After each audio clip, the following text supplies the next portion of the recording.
అంటే మన జీవితాన్ని ధర్మం తెలియక మన జీవితం మొత్తాన్ని ఇంకోళ్ళకి హ్యాండ్ ఓవర్ చేస్తాను. అదే బానిసత్వం అంటే. బానిసత్వం అంటే అదే. నేను బానిసత్వంతో బతకడానికి వీల్లేదు, ఎటువంటి పరిస్థితిలో బతకడానికి వీల్లేదు.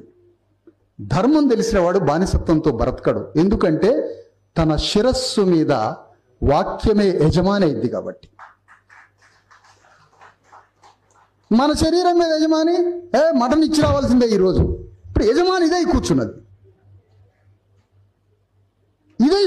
యజమాని. అంటే నేనేమంటున్నానంటే మన మీద యజమాని ఎవరు అసలు? ఈ భూమి మీద నీ శరీరం భూమి మీదకి వచ్చిందంటే ఎవరో నీ తరఫున ఆర్గ్యుమెంట్ చేస్తున్నారు. నువ్వు ప్రాణంతో బతకాలని, నువ్వు చల్లగా బతకాలని, నువ్వు అన్ని సౌకర్యాలతో బతకాలని నీ తరఫున కన్నీళ్లు కార్చే ఒక తల్లి లాంటి ఒక మాతృత్వ గుణం ఉన్నటువంటి ఒక తాత్వికుడు ఎవడో శత్రువుతో యుద్ధం చేసి కొట్లాడి పోరాడి వాదించి ఆ యుద్ధంలో గెలవబట్టే మనం బతికి బట్టగడుతున్నాం. నీకు తెలియకుండా జరుగుతుంది ఈ ప్రోగ్రాం. ఆ తాత్వికుడు నీకు లెగసీ కాదా? నీ ప్రోగ్రాం ఏంటి అసలు భూమి మీద? అందుకనే పోనీ ఈ విషయాలు ఇక్కడ ఇన్స్పిరేషన్గా అనిపించినాయి అనుకుందాం. ఇక్కడి నుంచి బయటికి పోగానే మళ్ళీ మామూలు అయిపోతుంది. ఎందుకో తెలుసా?